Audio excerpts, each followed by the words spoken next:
and all glorious to all assembled devotees. Hare. This is Radha from Baltimore. Hare Krishna, Radha Mataji, Dandavat Pranam. All goes to Srila Prabhupada and Guru Maharaj. Thank you so much for joining the call, Mataji.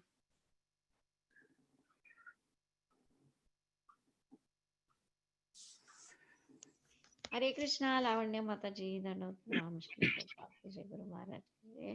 This is Shama Gauri from Charlotte. Hare Krishna, Shama Gauri Mataji, Dandavat Pranam. All goes to Srila Prabhupada and Guru Maharaj. Thank you so much for joining the call, Mataji.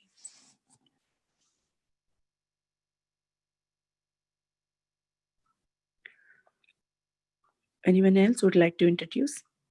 Hare Krishna Mataji. Dandavat Pranam. This is Sundari Gopidasi from Pittsburgh. Hare Krishna, Sundari Gopi Mataji, Dandavat Pranam. All goes to Srila Prabhupada and Guru Maharaj. Thank you so much for joining the call, Mataji. Hare Krishna, Lavanya Mataji, all goes to Srila Prabhupada and Guru Maharaj. My humble obeisances to you and all the devotees. This is Krishna Kumari Devi Das from Raghu. Hare Krishna, Krishna Kumari Mataji, Dandavat Pranam. All goes to Srila Prabhupada and Guru Maharaj. Thank you so much for joining the call, Mataji. Hare Krishna, all glories to Srila Prabhupada, all glories to the assembled devotees. This is Jayasri from New Vrindavan. Hare Krishna, Jayasri Mataji, Dandavat Pranam. All goes to Srila Prabhupada and Guru Maharaj. Thank you so much for joining. Mataji, give me 1 minute, Mataji. I'll just announce the verse and everything. Sure, I'm not in a hurry. Anybody else would like to introduce? Hare Krishna, this is Preeti Vilasni Dasi from Chicago. Thank you so much, Lavanya Mataji. Hare Krishna, Preeti Vilasni Mataji, Dandavat Pranam. All goes to Srila Prabhupada and Guru Maharaj. Thank you so much for joining the call, Mataji.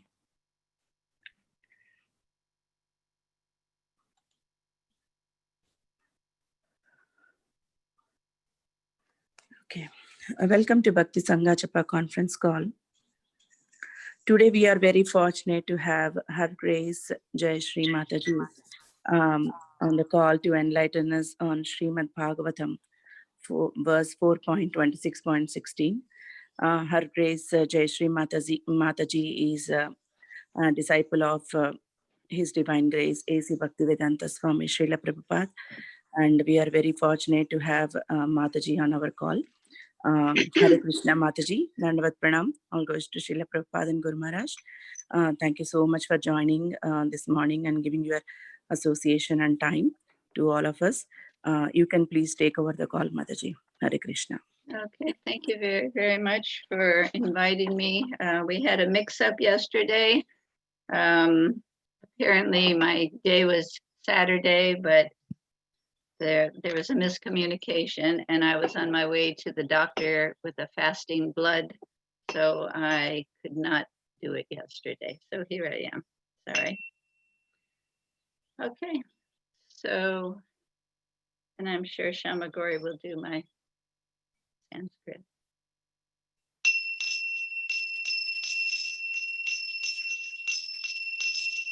Jai Radha Madhava Punjabi Hari Gopi Jana Balabha Girivaradari Yasodanandana Varjana Ranjana Yamuna Tira Bhanachari Jaya Radha Madhava Punjabi Hari.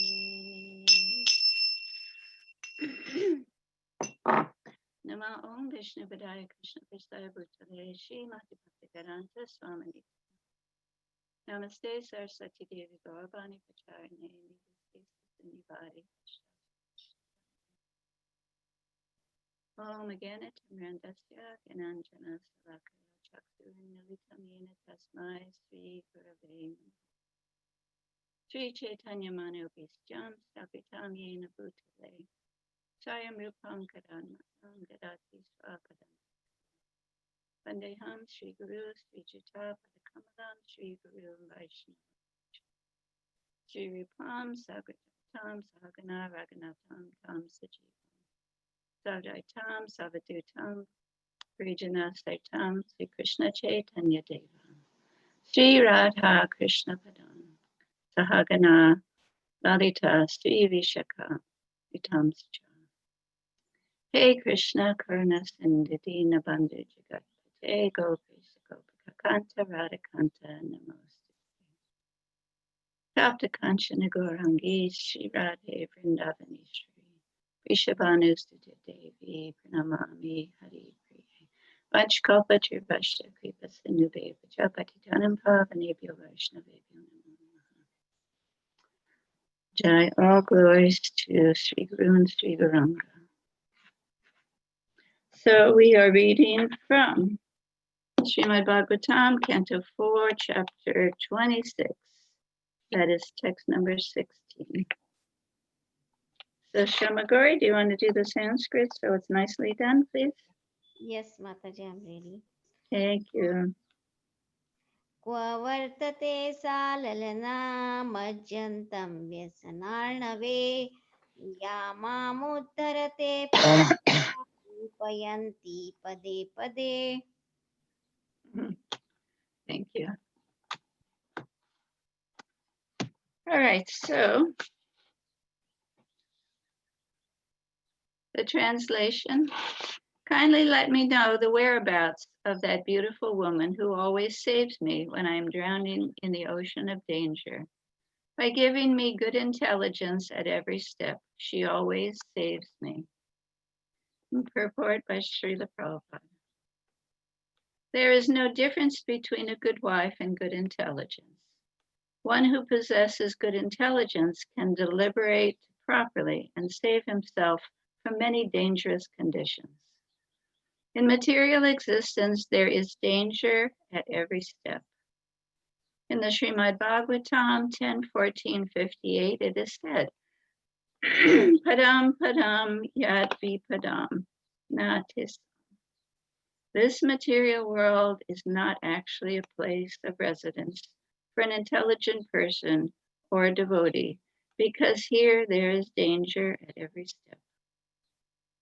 Vaikuntha is the real home for the devotee, and there is no anxiety and no danger there. Good intelligence means becoming Krishna conscious.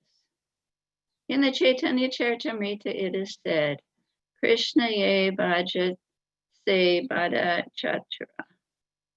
Unless one is Krishna conscious, he cannot be called an intelligent person.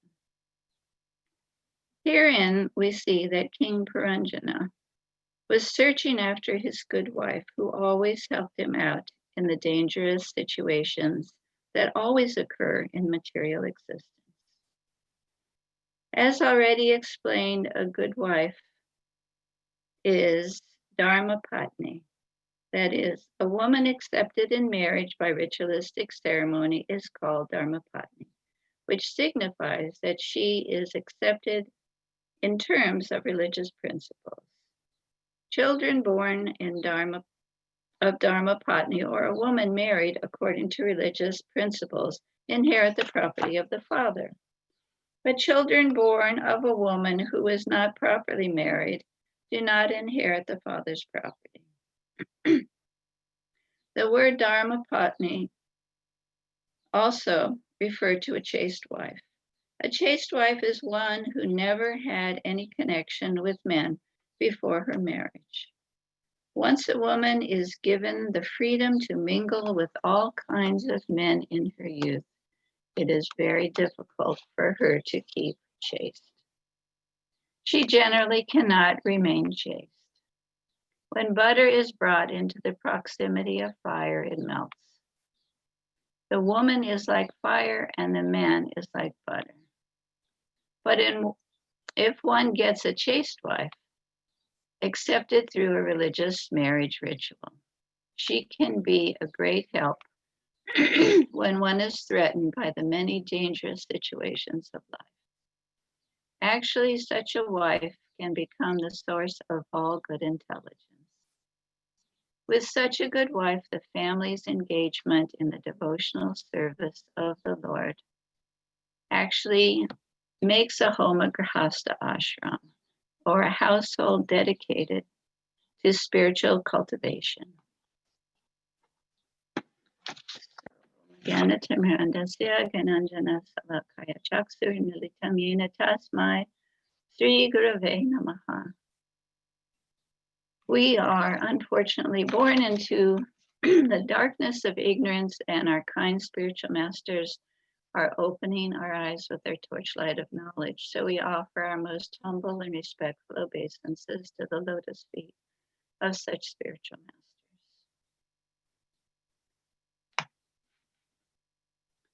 So, danger at every step.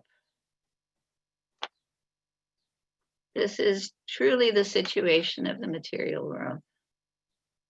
We see, actually, it's a good magnifying glass, this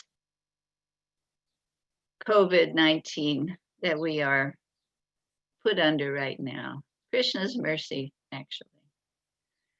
It's like you can't forget that there's danger at every step. Maybe in our house, that's one thing, but as soon as we move out the door, we have to see who's close to us. Do we have our mask on? Are we touching the wrong things? Do we have our hand purifier, our gloves on? It's like it's a good awakening that every movement is a possible place of danger. So it has its blessings.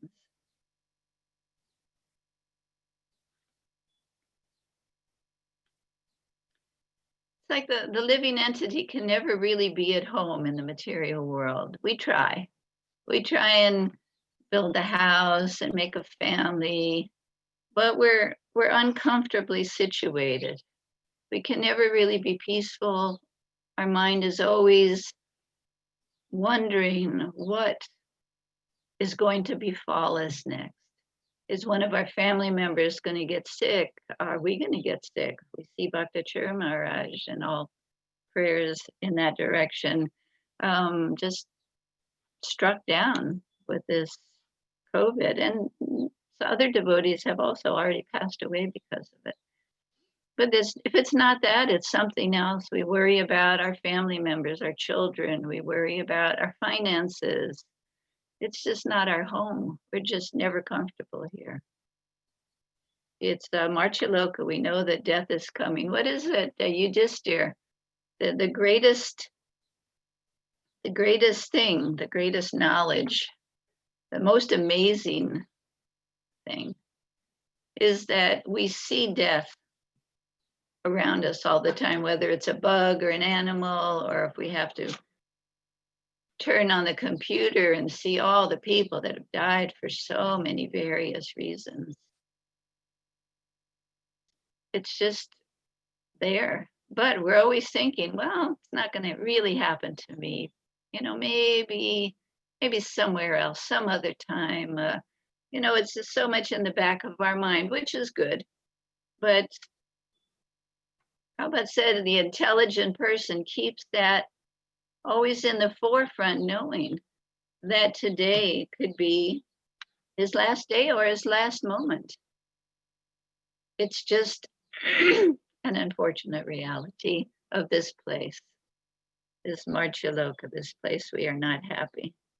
Yesterday when I went, I had to fast and I had to go get blood, and I wanted to be there early because we had Sanana Yatra yesterday, and I wanted to be back by 10, and then I had tours of the palace at 1:30, which I love doing. But so I went to Doctor's Urgent Care, who does blood draw for my doctor.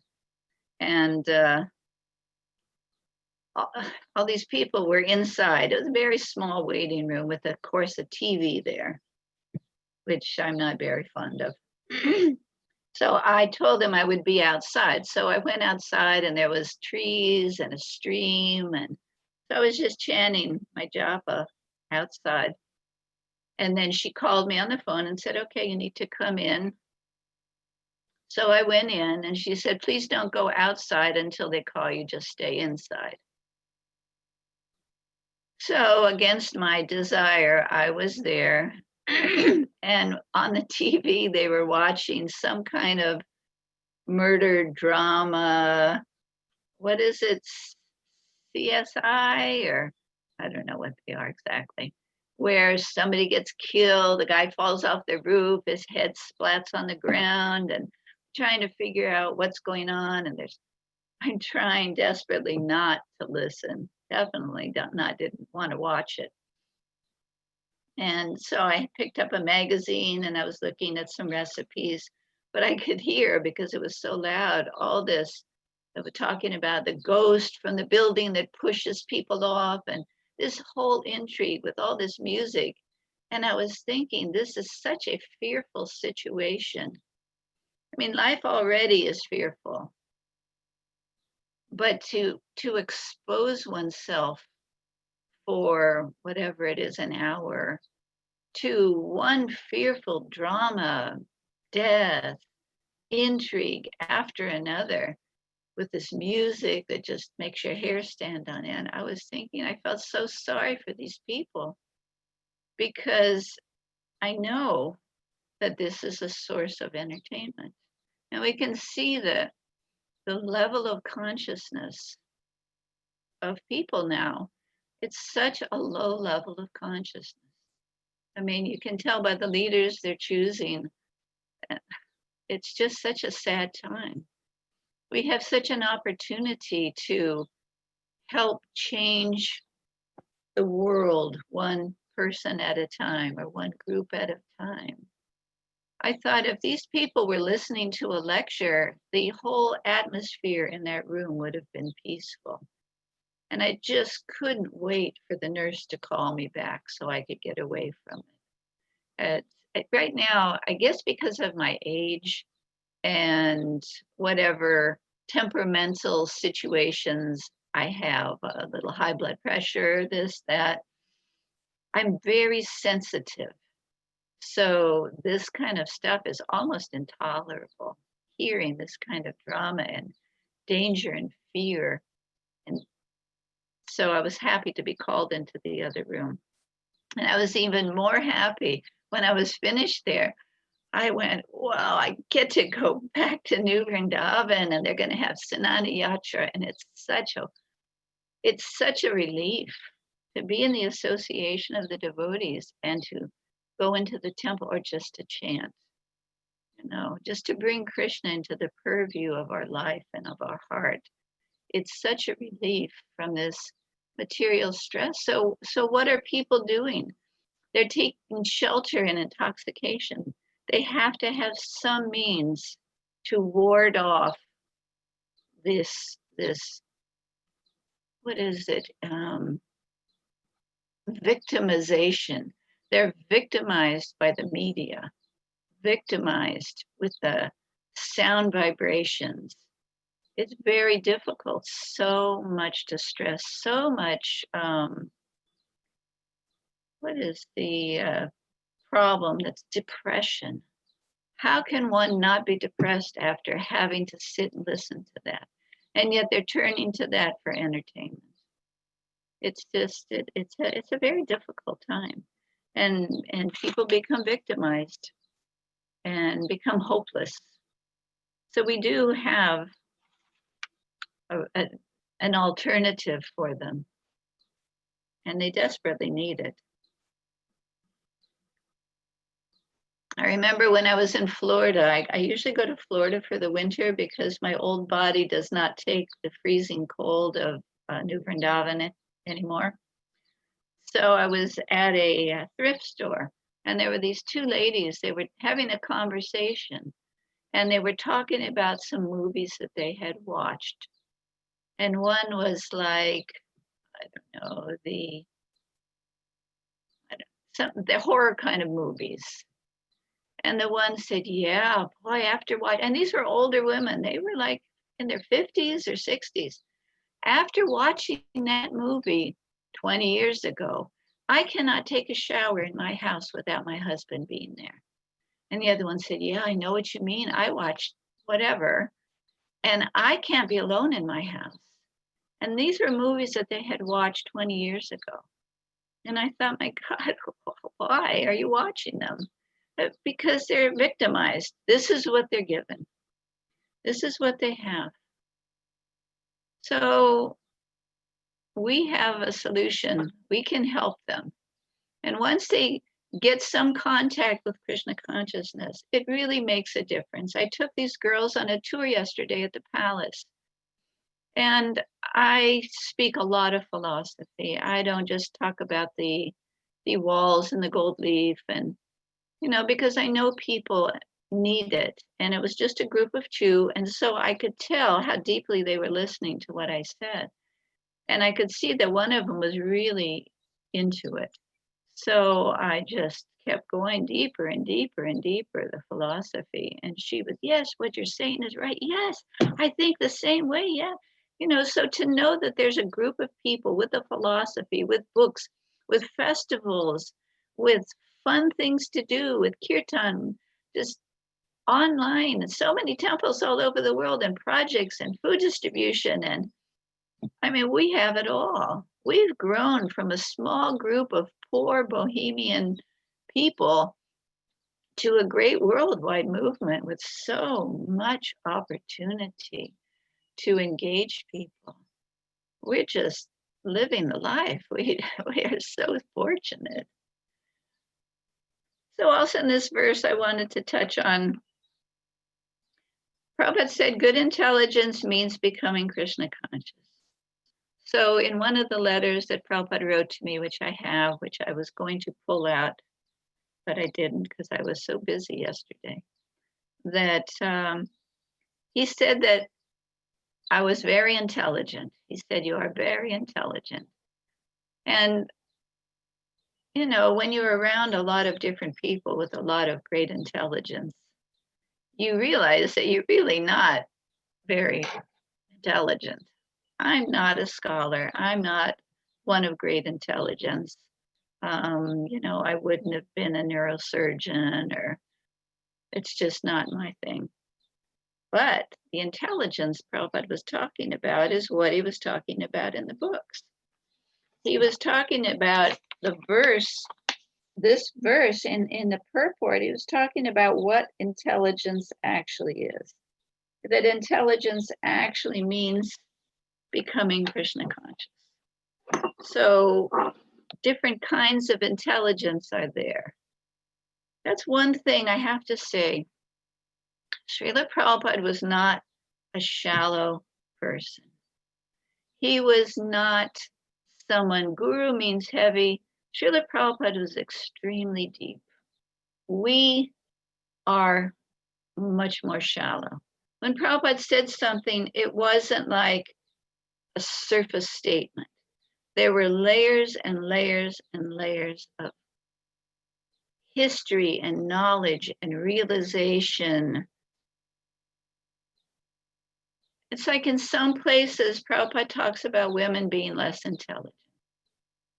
But it's not that he thought women were stupid. Prabhupada was just on such a keen level of realization. And he glorifies his disciples, whether they're men or women. On certain places, Prabhupada said that the boys and the girls are equal. So what does that mean? And in another place, he talks about the men being more intelligent than the women. If we're shallow-minded persons, we're going to see it one way. But the more we become Krishna conscious and actually on a spiritual platform, which we are generally not on, we see it a whole different way. Prabhupada did not see women are less intelligent as a means to put women down, or to think less of them, or to abuse. Anyone who thinks that Prabhupada meant any of his statements to abuse any sector of society is so mistaken. And if anybody, which we know there are people in our society that are shallow-minded, and unfortunately, Some of them have a voice and influence people, but it's not Prabhupada. Prabhupada was not like that. Prabhupada was exceptionally deep. And on such a platform of seeing all living entities from the angle that Krishna saw them. Krishna is not partial to any living entity, no matter what body they're in. And when one is working to please Krishna, he's very intelligent, or she's very intelligent. I remember reading a letter, which I think I mentioned before, but I'm not sure, when I was a brahmacharini in Hawaii. And it was a letter that Srila Prabhupada had written. And it was written about two different devotees, men, leaders of our society at the time. Of course, this was like 1972, maybe. And he was saying that this so-and-so temple president left, and this head pujari left. And they thought it was their own choice to leave.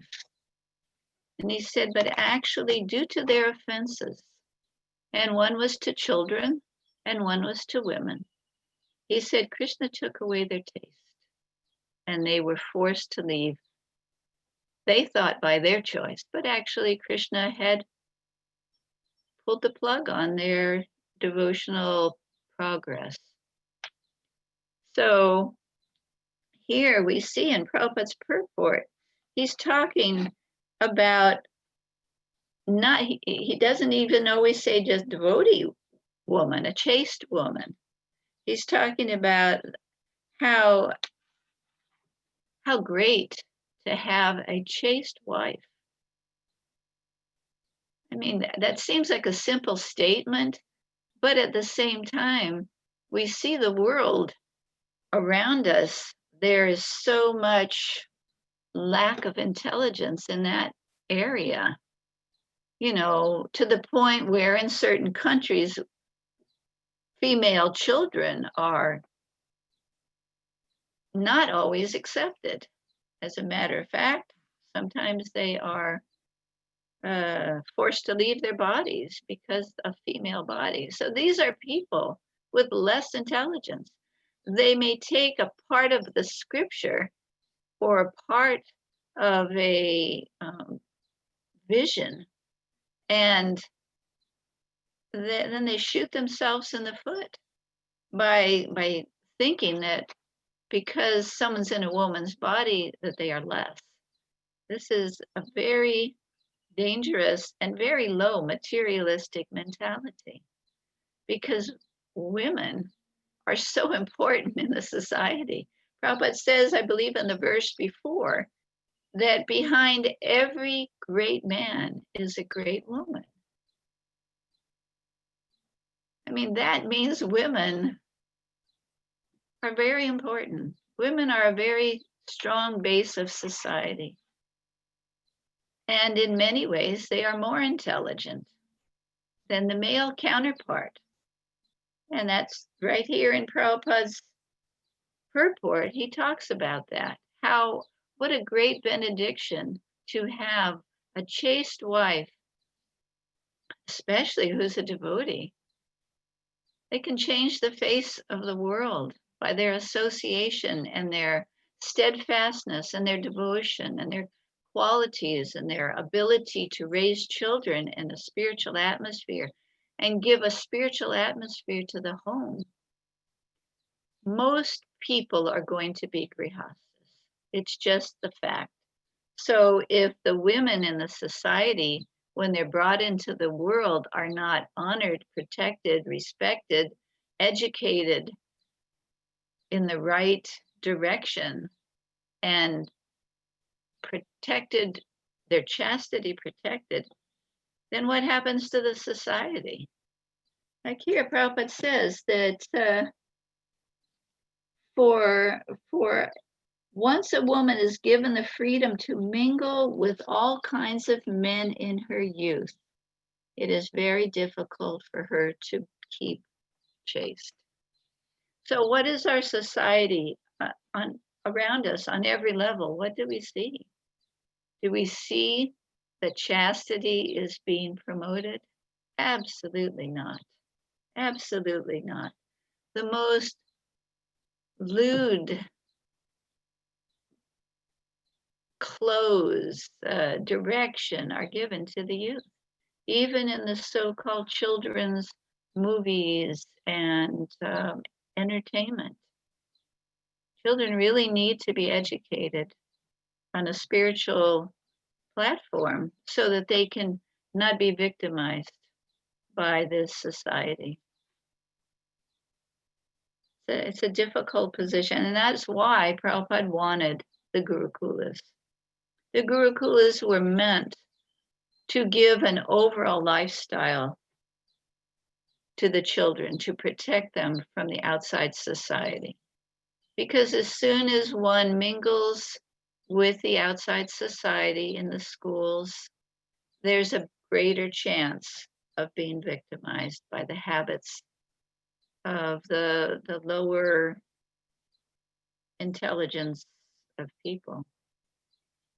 Not so easy. Unfortunately, the Gurukula was on some levels a failure, which I can totally attest to because my children were in it. But there are day schools around, like the Bhaktivedanta Academy and Alachua. You know, that started small. It's not that it was a big school all the time. And I know devotees, Ravi Gupta and his brother, they're devotees that have educated their children themselves. Actually, my neighbor, she is Gopika. She is like 19 now.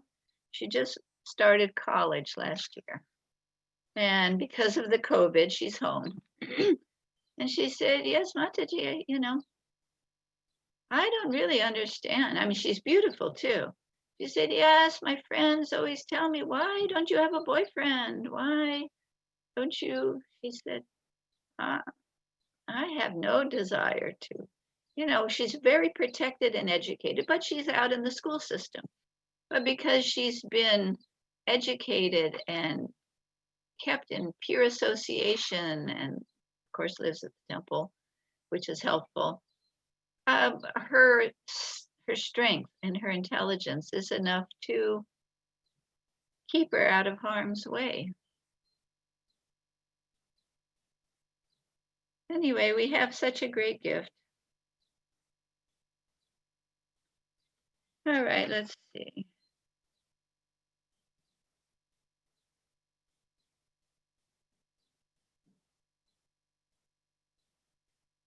Oh, Prabhupada says that women are like fire and men are like butter. Okay, that doesn't mean that women are the bad guy and men are the good guy and the women are just melting the men. It means that both have a certain nature. I mean, he could have said men are like fire and women are like butter. I don't think he meant that women are the bad guy in this scenario. So when they're together, there can be a problem. Even in our society of ISKCON, we see sometimes there are tragedies, catastrophes, people become victimized by association of men and women together that are not married for whatever reason. So one needs to be careful.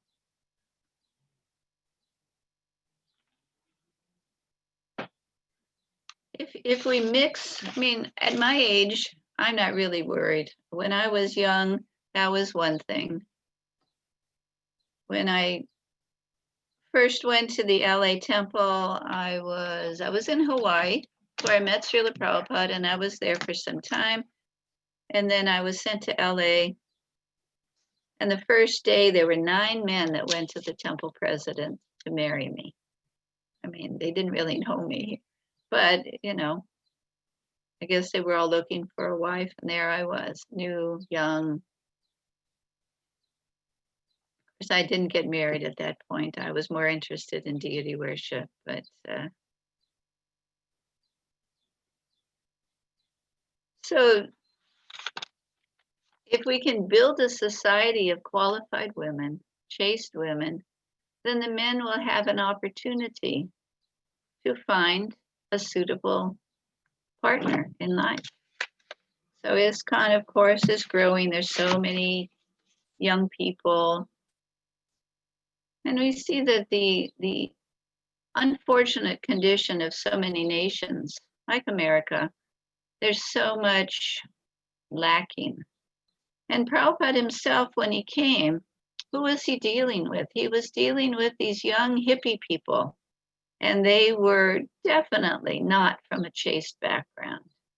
They had been meat eaters, they had taken intoxication, they had definitely had illicit sex life, but that was who Krishna sent. What we see with the magical touch, the mystical, magical touch of Krishna, through the lotus-like hands of Srila Prabhupada and the power of the holy name, those same people are now leaders in ISKCON. Somehow or other, Krishna transformed them into pure devotees. Now, this is, like Prabhupada said, when people asked him, what is your miracle? It wasn't just like something he said, it was a reality. He changed the hearts and lives of these fallen living entities. So just because the people around and the society around us is most degraded, I mean, hey, that's what Lord Chaitanya came for, right? To save the most fallen. And I would assume most of you are from an Indian heritage, and I would assume that a lot of you, if not all of you, had a very pure upbringing. But for us who were not of that opportunity, there's still hope. Krishna has come in the form of Lord Chaitanya to save the most fallen. So here we are in an atmosphere of degradation, and there's so many opportunities to help give that touchstone of Krishna consciousness to the suffering humanity.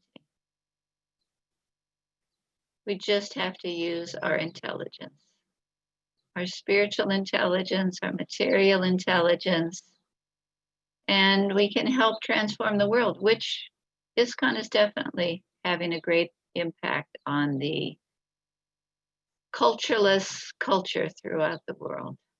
And this is what Lord Chaitanya wanted. He wanted to give the opportunity to the fallen souls to have a choice to change. It's not that when someone hears about Krishna consciousness that they're all of a sudden going to take to it and become a pure devotee. Not necessarily. They have a choice. Some of them may not be ready. Some may not have the pious credits. Some just may be foolish. But because they've been given an opportunity, they'll be given another opportunity. As far as my knowledge goes, Krishna says in the Bhagavad Gita that a little advancement on this path saves one from the most dangerous type of fear. Who wants to fall down into this material cycle of birth and death? Nobody. But if they make a little advancement, take a little prasadam, smell a little incense, hear some transcendental sound vibration, it will help them in the long run, and they'll be given an opportunity. And maybe Krishna will arrange like he did for me. When I met Srila Prabhupada, I was down and out, as they say. I had been on a spiritual quest. Krishna put me in the house of a disciple of his knew that this is 69, so there weren't so many disciples around. But I was living at the house of his mother, who was not a devotee, who had no idea about Krishna consciousness. And I was trying to understand God. So I was somehow or other, by Krishna's internal coaxing, realization, inspiration, whatever, I was already a vegetarian. I was already following all the principles. I was a hippie, but I somehow or other, Krishna had woken me up on all these different levels. So I was living at the house of this hippie woman who just happened to be the mother of a devotee. Krishna set me up. And then I just happened to see a poster, and I just happened to want to go. And I had prayed, my dear Lord, please send me to somebody who knows you, because I can't figure you out. This person says this person says you're God, this person says everything is God, this person says Buddha's God. Geez, what's going on here? There's one creation. There must be a creator. There must be somebody who knows what this is all about. What am I doing here? What am I supposed to do? What's going to make me happy? How does it work? So I prayed, please send me to somebody who knows you. And within like a few days, there I was at this house, and Srila Prabhupada was at the door inviting us up as if he was expecting us. I don't even know how he knew we were there, Krishna. So I was given an opportunity. Now, the person that was with me didn't, at least at that point, take the opportunity, but somehow or other, I was so desperate and I was suffering so much that I needed some relief. And Prabhupada was the perfect relief. It was amazing. It was like, oh, finally, I got like being submerged in water, you're drowning, and like, oh, and someone pulls you up just in time to get that breath of air. It's like, oh, what a relief.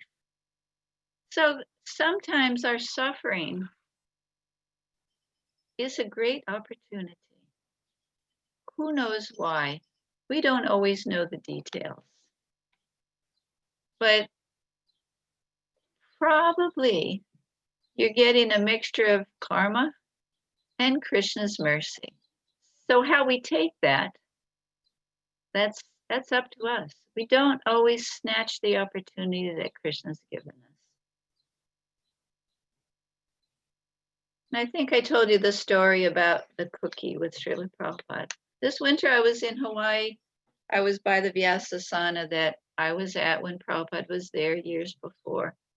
And I was standing behind it, and I was remembering when Prabhupada came and he was passing out cookies to everyone. And I was behind him and he held up the last cookie.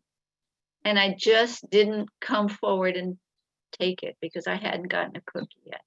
I waited and waited and hesitated. He put the cookie down and got up and walked out. And of course, I went over and picked up the cookie. But I missed an opportunity of having an exchange with Prabhupada. I missed many opportunities. Fortunately, I've learned some lessons in this life that you have to take the opportunity that Krishna gives you because it's for a reason. And if there's things you're supposed to learn and things you need, then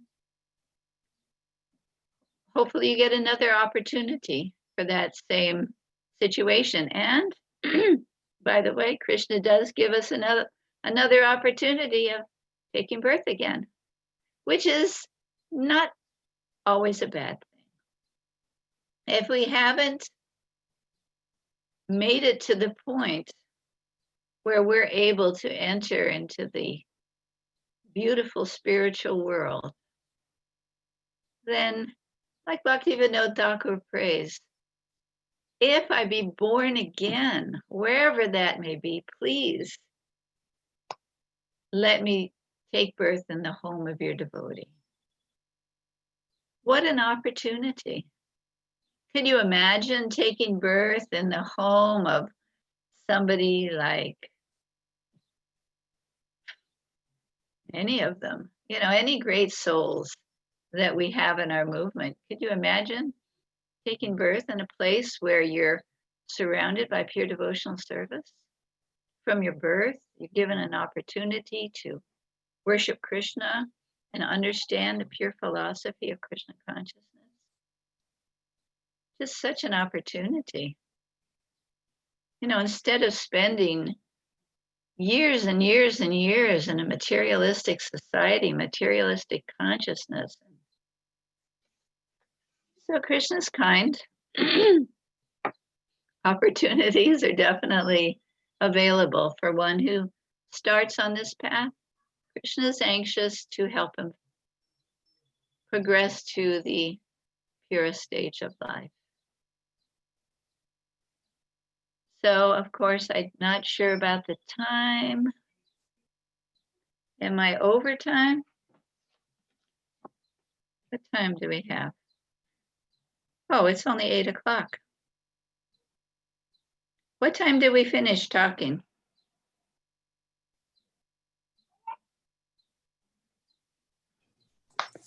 Mataji, you can go ahead, Mataji. We have still time. Okay, what time is it that we finish generally? Generally, like 10 more minutes or 15 more minutes, Mataji. Okay, that's good. Well, let's see. Well, I guess we can just talk about Prabhupada. Prabhupada is always a good topic. Prabhupada was so simple, at the same time, just so magnanimous. He had, I mean, I would assume it's like Krishna. Krishna is to Mother Yasoda the most beautiful child, to Mother Sachi, the naughty child who's got a puppy dog and who's breaking things in her house and then coming back with gold to take care of the cost of everything. But at the same time, they're under that spiritual illusion or spiritual reality that their association with the Lord is just as their child. And Srila Prabhupada was like that. You could, not that I'm in the second rung of devotees. The devotees like Malati, like Govindadasi, like Vishaka, Jamuna. Of course, the men are there too, sorry. You know, such personal association. And I have to say, I did have an opportunity to have more, but I did not take the opportunity. I was, kind of in an awkward state, you might say. I wasn't just really down to earth. I don't know how to put it exactly. But the opportunities were there. Prabhupada would write, and sometimes I would just be so elated to get a letter, I didn't realize that I should write back. There were different opportunities. I guess I was just super spaced out or something. But of course, now Krishna gives me more opportunities. But Prabhupada was just such a simple person. You have people like Janaki and Govindadasi who treated Prabhupada like their child. And he accepted that. And Malati with Saraswati. You know, Prabhupada was like the grandfather. He was always playing with Saraswati, always taking her hand. She would run to be with him, get in the car with him. And what a wonderful opportunity. So I can't say that I had all that much association, but at the same time, I did have some association, and that was my great fortune. I think the best and most intimate association was when I met Srila Prabhupada. And you could see that someone on such a a high level of vision, seen so deeply into life. It was apparent that he was with God, that he was a representative right there with Krishna. And of course, at the time, I didn't know that Krishna was God, but I knew that God was there with Srila Prabhupada. So here's Srila Prabhupada in the most humble and meek and friendly and kind and down to earth manifestation, kind of like the Pied Piper. There's a story, like a fairy tale, the Pied Piper. There was a problem in the country. They were overrun by rats or mice, and they couldn't get rid of them. But there was one person who came who played a flute, pipe, and he could make a beautiful music that all the mice were attracted to. And he led all of them out of that city. So Prabhupada was like the Pied Piper. It says that someone on the caliber of Srila Prabhupada can call the living entity like nobody else can. Not through intelligence, not through memorizing verses, but who he was and the capacity of his connection. Is able to call the living entities. So like the Pied Piper, Prabhupada called the living entities. Anyone who came in contact with them became enchanted by his song of devotion. And many of them took up the task and were fortunate to serve Srila Prabhupada directly. But through their service, they gave opportunity to everybody else, through printing books, through traveling with Prabhupada, through helping to build temples, to going out on the street and preaching, Ratha Yatras. Things were so simple back then. You know, it's like one of the first Ratha Yatra carts, the wheel fell off of. No, we didn't buy anything. We had nothing, absolutely nothing. Everything I owned fit in a box, a very small box. Now everything I own probably wouldn't fit in a box truck, but that's,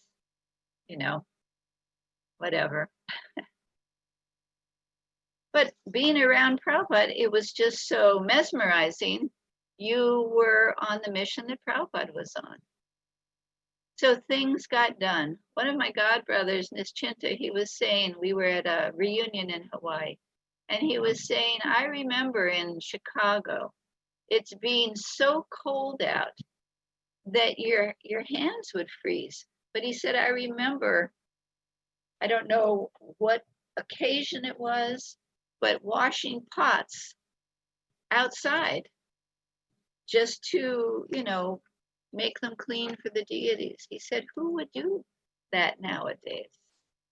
But somehow or other, Prabhupada's potency, you were just so attracted to it. So you would do anything. You didn't really care. And most of the devotees were from well-to-do families. Like it didn't matter. You're sleeping on the floor, sleeping with, you didn't, you were lucky if you had a sleeping bag. But it didn't matter. Whatever Prabhupada wanted, go out, try and distribute magazines. We didn't have books at the time.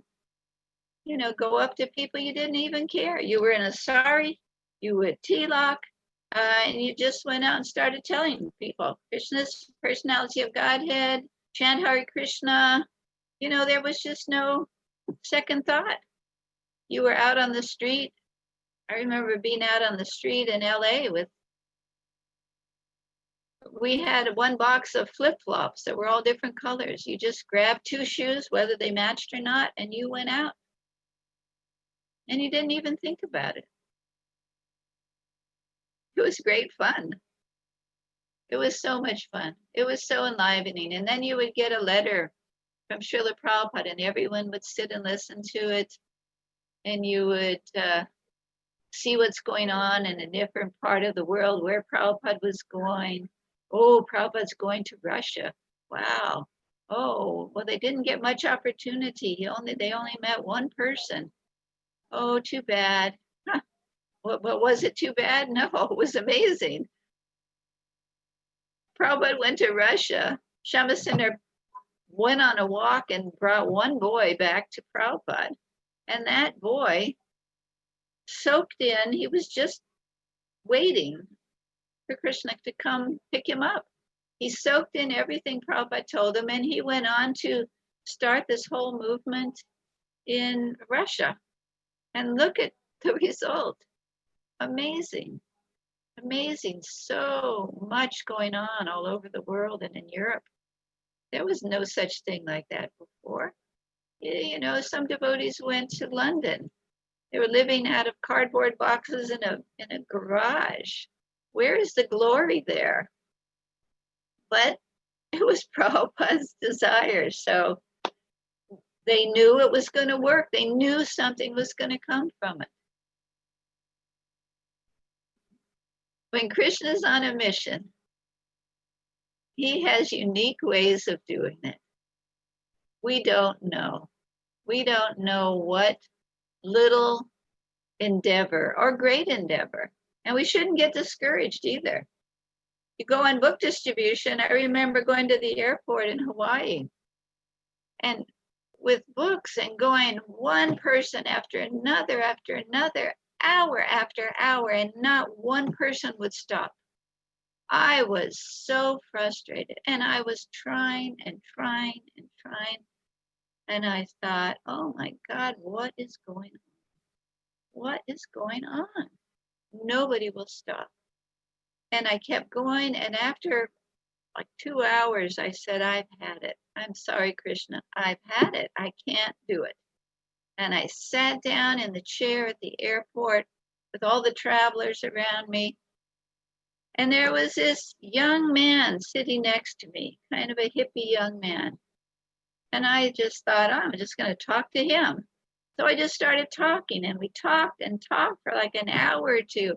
And then when my ride came to pick me up, he came back. He didn't even go on his flight. He came back to the temple, and he lived at the temple for some years. And then he went on to it.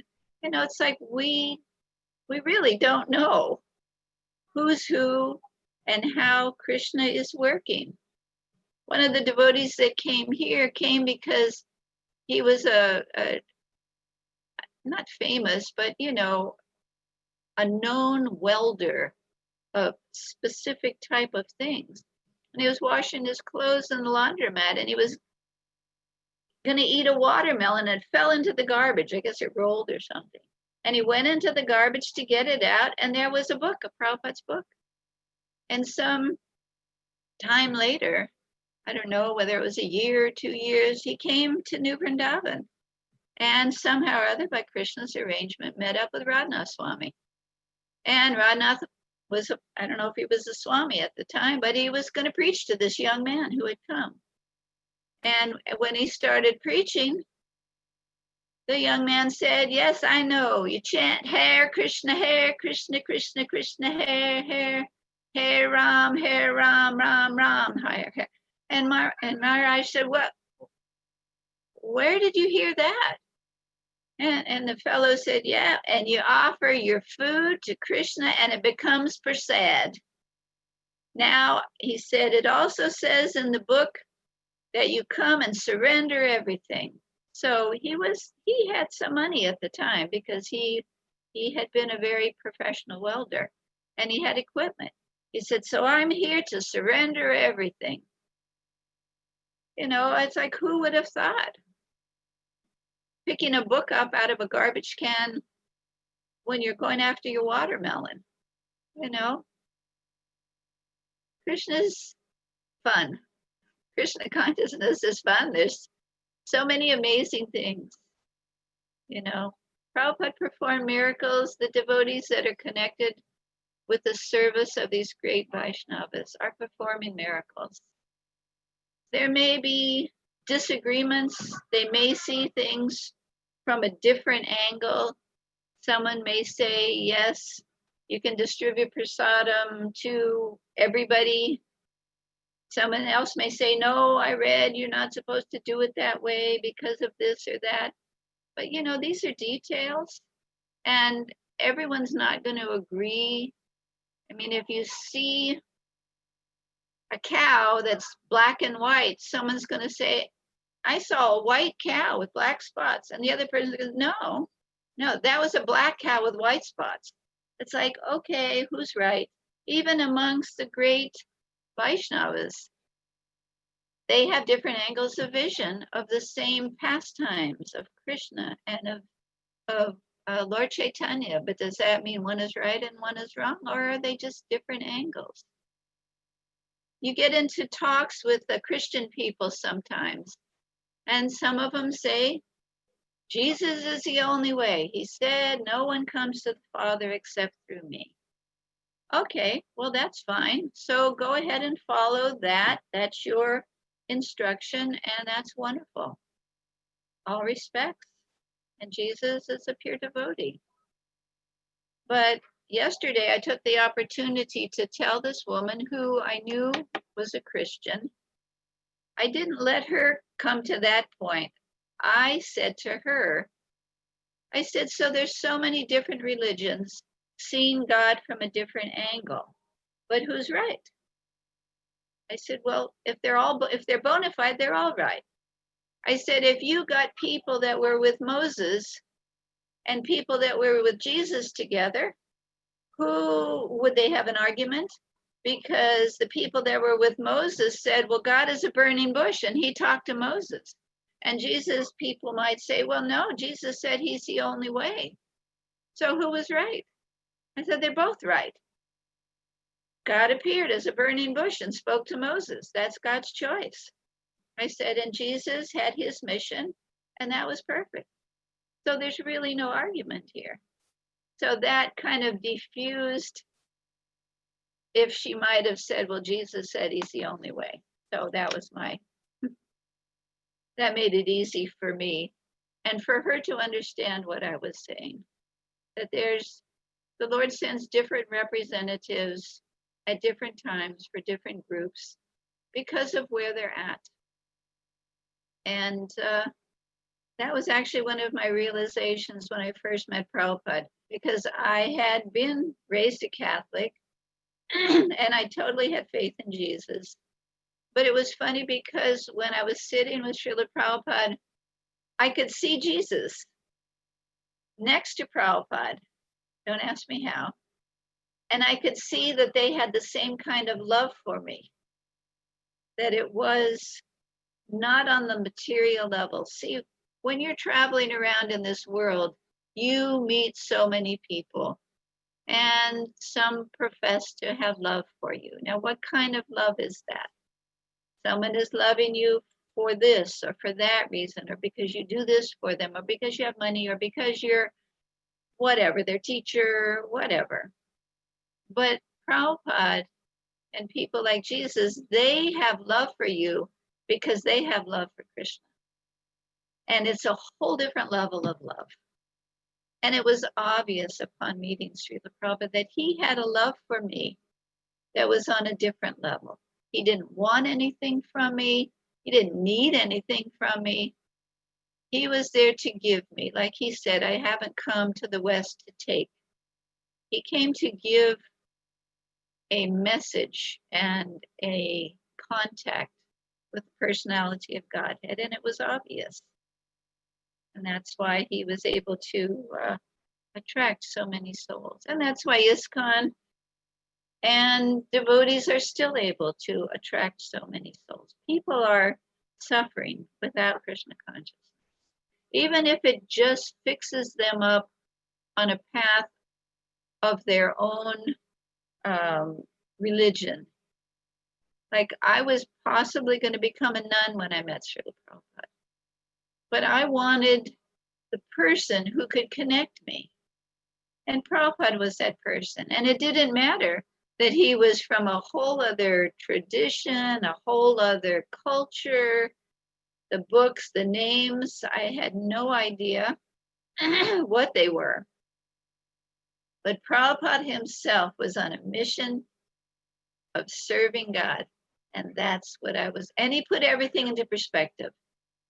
Somehow or other, Prabhupada was able to, it's like when you wear glasses and you take your glasses off, you can kind of see what's in front of you, but for me, I can't read what's on the page.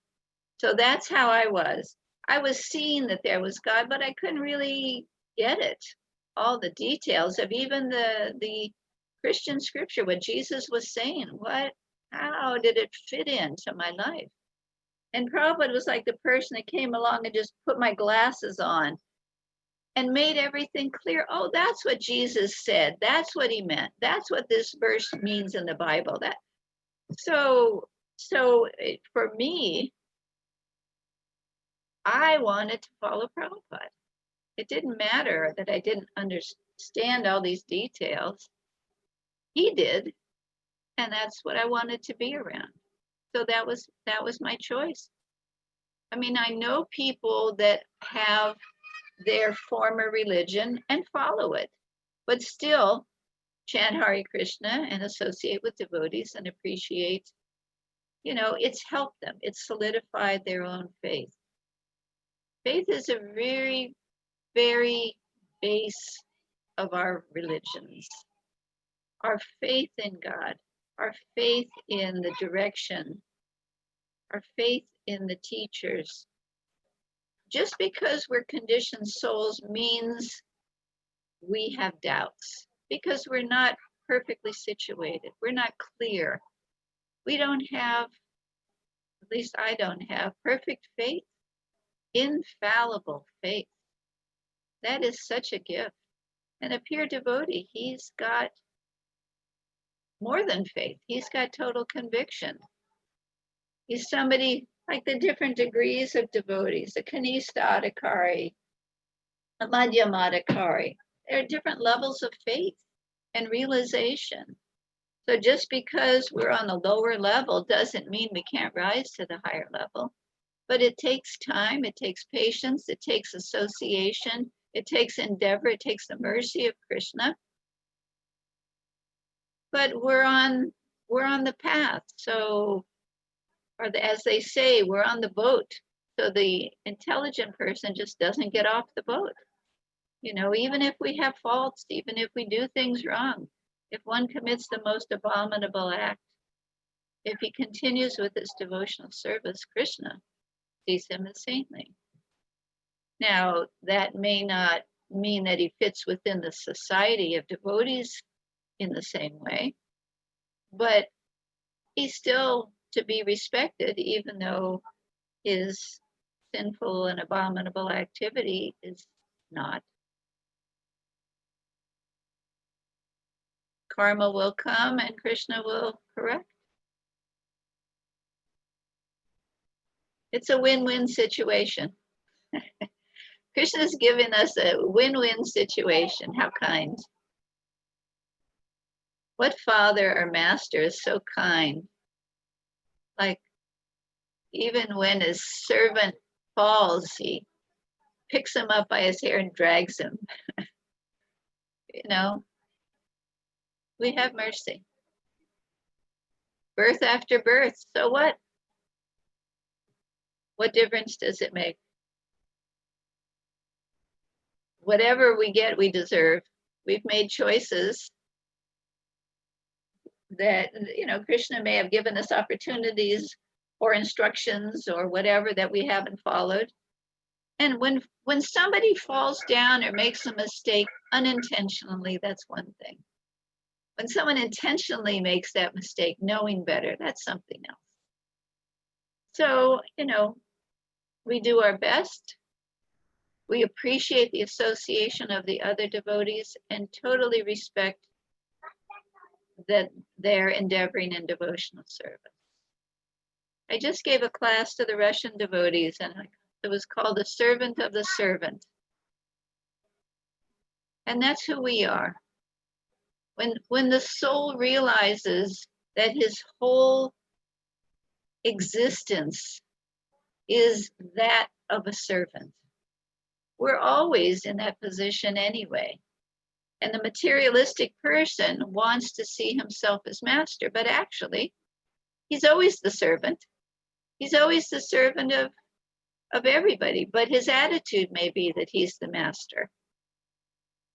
But really, that's just a mistake. So by nature, we're the servants. So if we have the opportunity, like Bhaktivinoda Thakur says, even if I'm born as an insect in the house of a devotee, where I can do some service, let me be the servant. But the servant of the servant of the servant, 100 times removed. We're properly situated. We've made it home that far. That's what we're sharing with people. What do we see now? You open my God, every time you open your computer, you've got this whole thing, the police, the black people, Black Lives Matter. Of course they matter. Only a fool would think that everybody doesn't matter. Only a fool who thinks that they are God. They are supreme. Their color of flesh is superior. I mean, really, how much of a fool is that? The creation is made, obviously, not by us. And there's all kinds of variety in every species of life. And it makes the beauty and the variety. Krishna is so wonderful.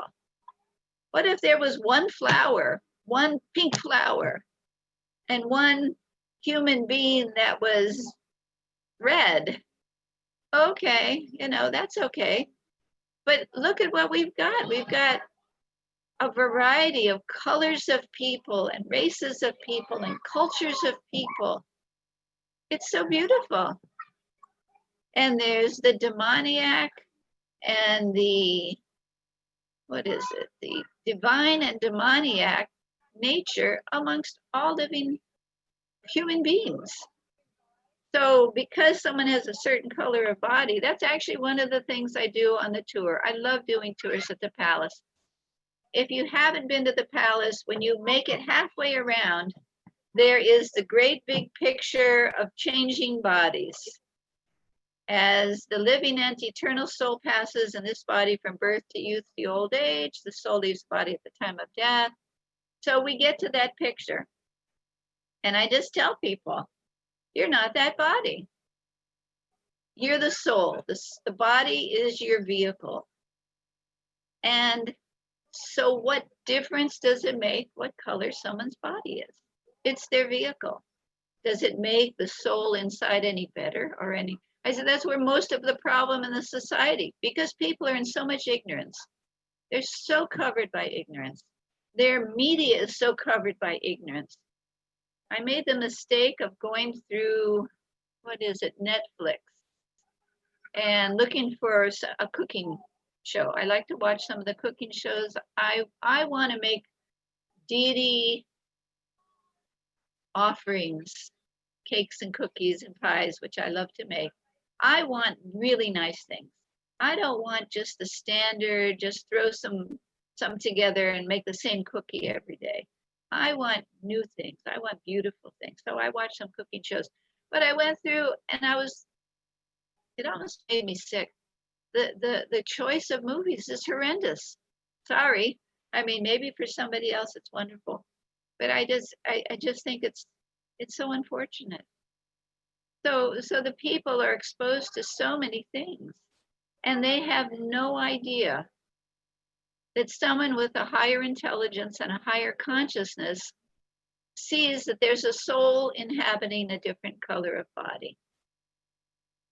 It's just so rampant in this world nowadays, and people are tired of it. So we have the solution, right? We have the solution. Hey, you're not that body. You're actually a spirit soul.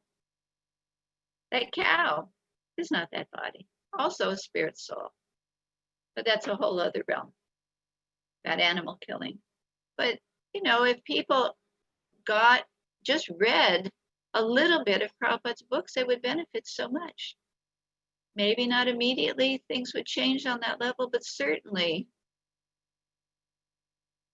there has to be a change. You know, the world's in an unfortunate situation, but things are positive on our side. We have a lot of opportunities. We have a fun movement.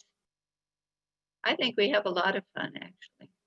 We have so many festivals and places to go and opportunities. You get up in the morning, you get your japa beads after you take a bath. Hey, there's a lot of people that don't even take a bath once a day.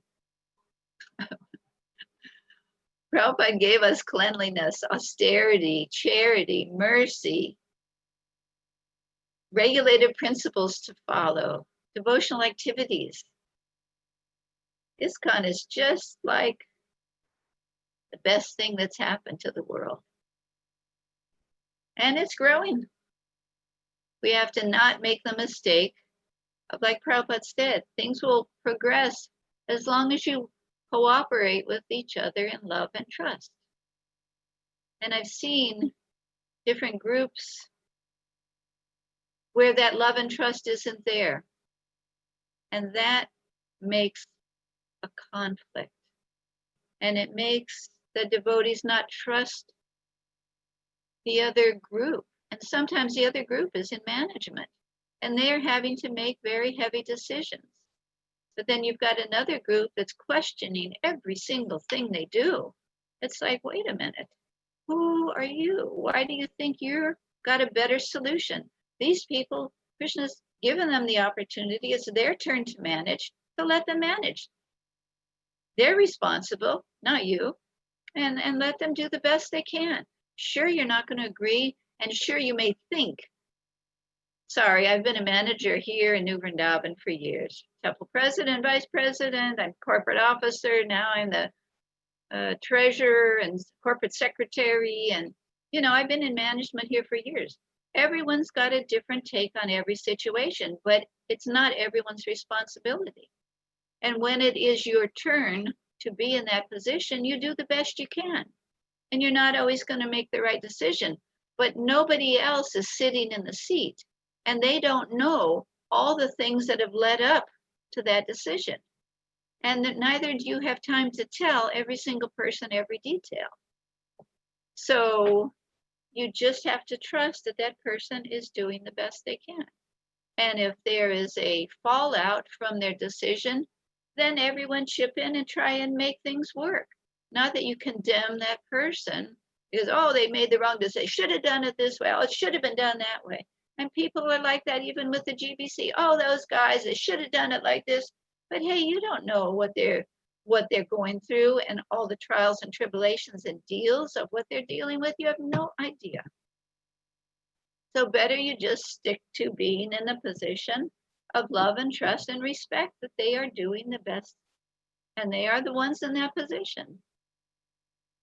I mean, if someone is really off base, someone higher than them is going to make a call and change the situation. That's just the way ISKCON works. And Prabhupada wanted it that way.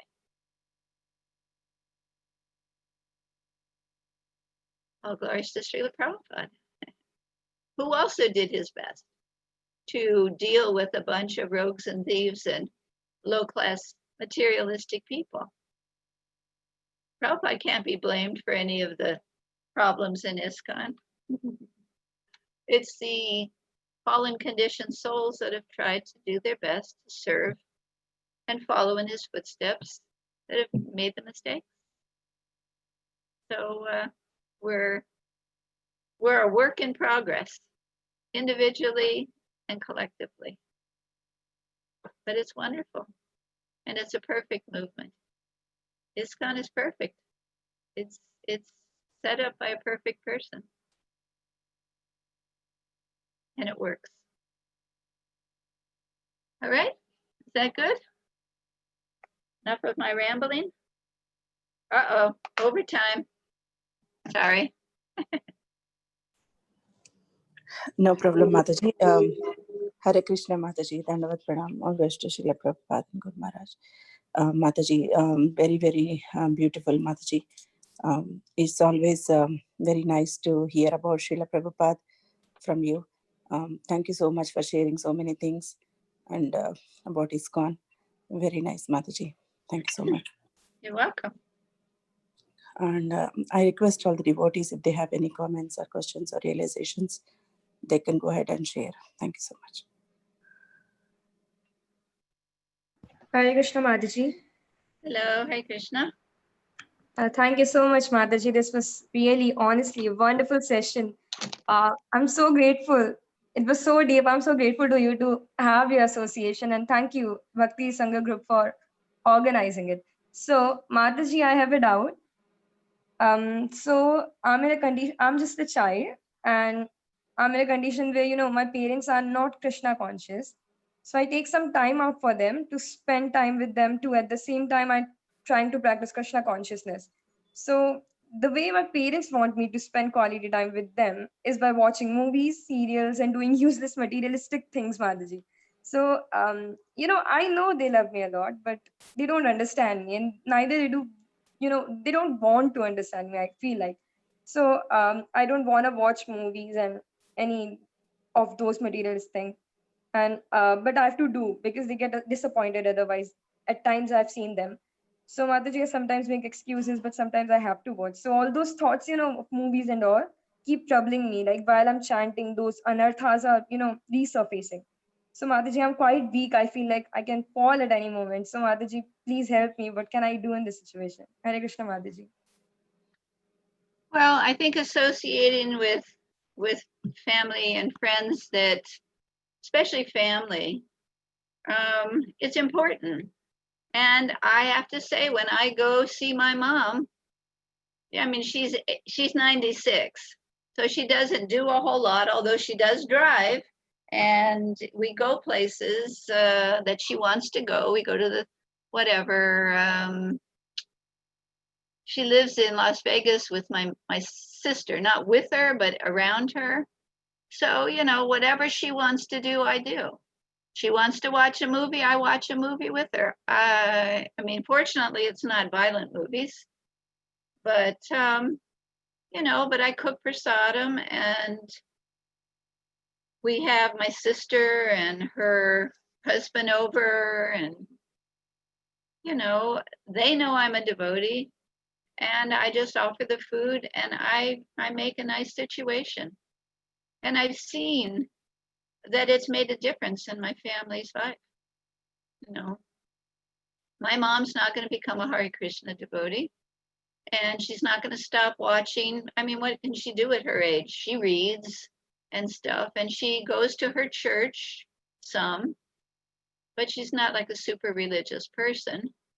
But, she's my mother. She's a meat eater, but she never bothers me. She never says, why are you doing that? Why are you a vegetarian?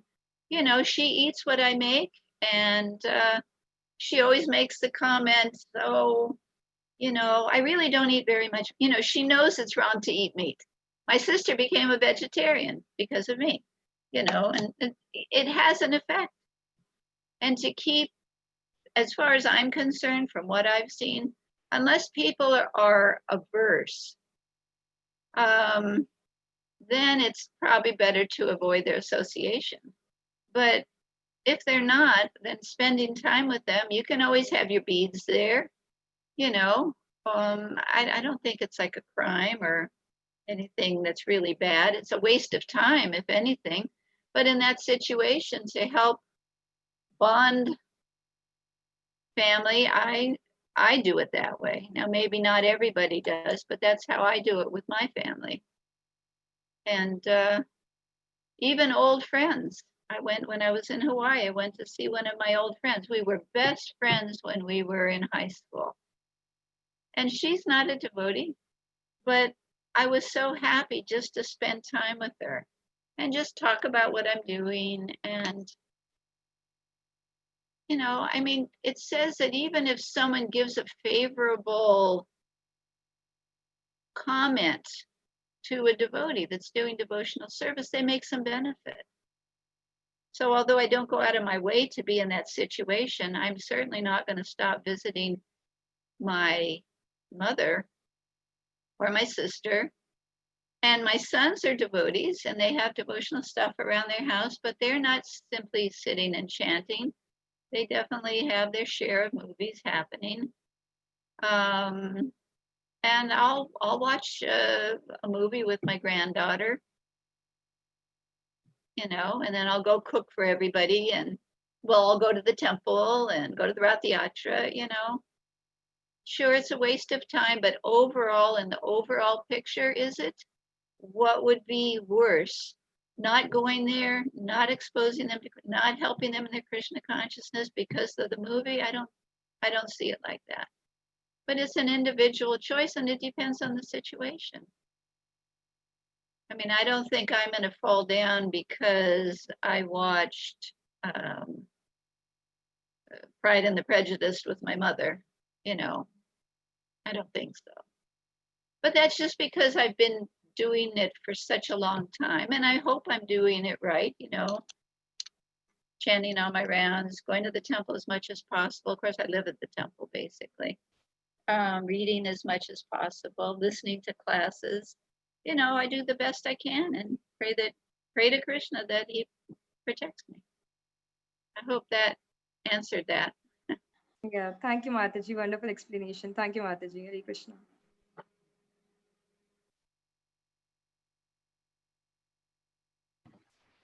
Hare Krishna, Mataji, Dandavat Pranam. Mataji, very, very beautiful class and happy to see you on the screen too this time. Oh, you can see me. Oh, I can't see anybody else, so I didn't think anybody could see me. No, we can see you. You are smiling. Oh, hi. Hi, Bo. Very beautiful, Mataji, very beautiful class. And I was so happy to hear you while seeing you. It made me so happy. And thank you, Mataji, for talking about Srila Prabhupada and your experience. And you, when you meet your Srila Prabhupada, how was your experience? All that is very nice.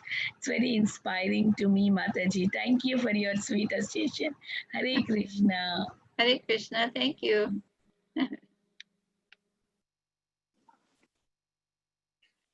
Hare Krishna, Mataji. Thank you so much, Mataji, for a wonderful session. I always like your positive attitude and optimistic outlook at things, including ISKCON and devotees are generally life itself. Thank you so much, Mataji, for sharing that. Yeah, I have one question. You talked briefly about it. The context I will share and ask the question.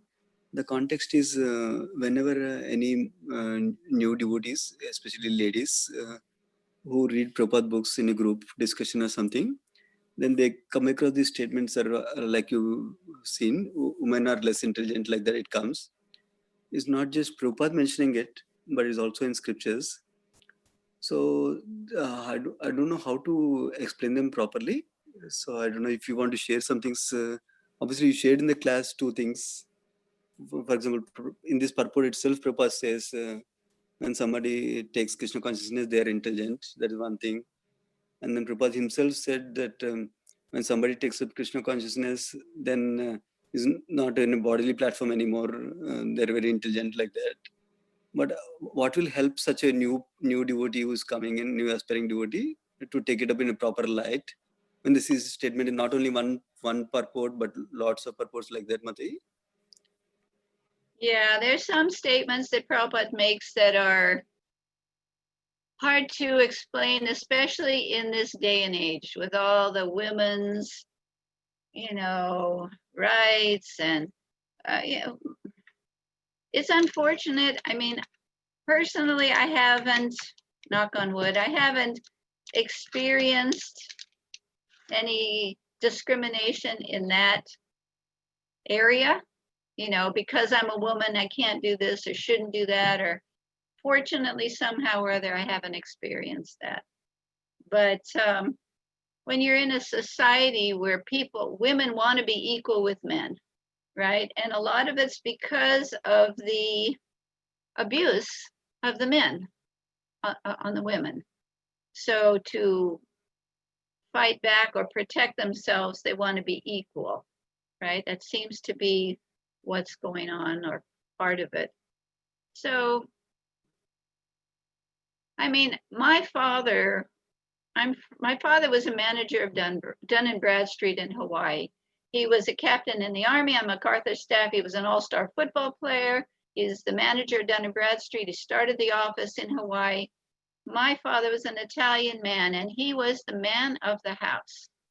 There was no question of arguing with my father. My father would say, even if I'm wrong, I'm right. And to me, that's fine. My father was the head of the household. My mother didn't have to work. He took care of everyone. He supported everyone. He arranged for everything, house, cars, everything. There was no question that my father wasn't the head of the household. So when Prabhupada said women are less intelligent, subordinate to men, they should be not independent, they should be under the care of their father, their husband, or their grown-up son, I had no problem with that. But the way the society is, and I have to say, for reasons that are not necessary to go into, I have been an independent woman for maybe 20 years now. No, over 30 years. 30 years I've been on my own. No father, no husband, no grown-up sons. But it wasn't by choice. I mean, I can see the ideal situation is to have that husband who is a good husband, you know, someone who's a breadwinner or caretaker of the family, someone who is caring for the family, a responsible person, not abusive, a devotee, you know, I know there are groups in ISKCON that, you know, no, the women shouldn't be gurus, the women shouldn't give class. I mean, some temples, the women can't be on the altar, you know, women down with women, down with women. Okay, well, to me, that's a little extreme. And the Prabhupada wasn't like that, so I think that's a little off course. But at the same time, I don't think women should try and be equal with men, because I think men naturally have a certain position on the food chain, you know. And I think it's, if a woman can have a good husband, wow, that's like ideal. Someone to help you with your Krishna consciousness, somebody to, but it doesn't always work like that. In my case, it didn't work like that.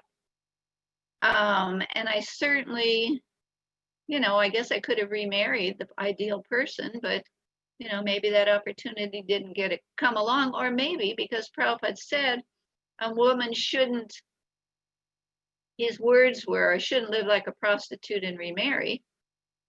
I just decided, well, I'm just not going to get married again. But that left me as an independent woman. There's no such thing as an independent woman. But in my case, hey, that's what I had to work with. So I made the best use of a bad bargain. So you have to see that the society that we're in, women are used to all kinds of exploitation, being left alone, having to manage a family without the husband. So when you hear women are less intelligent, it just sends a red flag to a woman that's been on the opposite end of a good husband, on the opposite end of a bad relationship with a man, whether it's a father, a son, a husband.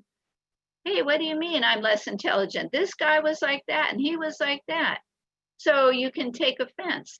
But Prabhupada wasn't talking on that level. He was talking on the highest level of society. Society works in a certain way. He was way up here with his comments, not way down here. So if someone said that to me, I would just reply, well, it wasn't meant that women are stupid. As a matter of fact, I was a temple president here. Vishaka's a temple president. Malati's the GPC. Women can do anything in ISKCON that they can do. It's the door is open. I mean, you may run into the personalities that think women should just be at home, but hey, not everyone has that opportunity. Life doesn't work like that in this Kali Yuga. Although I wish it did. I had the ideal father. I wish I had the ideal other situations, but that just wasn't my karma or my opportunity. So you can kind of divert them away from the particular statement. And there's other statements that people get really upset about, but they're taking them wrong. Like Prabhupada talks about black bodies, black people. He doesn't mean, some of his greatest leaders have been black bodies. Bhaktirtha Maharaj, Devarita Swami, has great service. It's not like that. It's a misunderstanding or a different level of understanding of what Prabhupada's saying. So maybe to point out the great opportunity of being a woman and taken to devotional service. It's just a body. It's a bodily platform of service. It's like, it's what you've got to work with. So you're not that body, but this is where you're situated. So you move within society in a certain way, and you do the most and best service you can do, whatever the opportunity is. Hope that helped a little bit. Yes, Mataji. Yeah. Thank you so much, Mataji.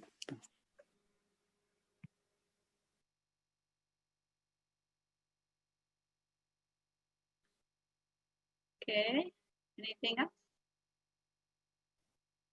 Hare Krishna, Mataji. Hare Krishna. Please accept my humble obeisances. All goes to Srila Prabhupada. Is that Shamagori? Yeah. The best chapati maker around and the one who makes the best sweet parathas? I need the recipe for sweet parathas, by the way. I want to start making them. I want to try. That's called Puran Poli. But you have to send me a link or something. Okay, yeah, I will send. Okay, thank you. Thank you. And very nice to see you, Mataji. And very nice to see and hear about Srila Prabhupada from you. So Thank you, nice. Shamagori. You're always very kind. I'm sorry about yesterday, the miscommunication. Hope I didn't mess you up too much. That's fine, Mataji. Very nice to have your association today. Thank you. Same here. Hope your family is well. Yeah, everybody's good. Everybody's well. And your good husband, your helpful husband. Yeah. Who helped me in my car accident. Yeah. Thank you. All right.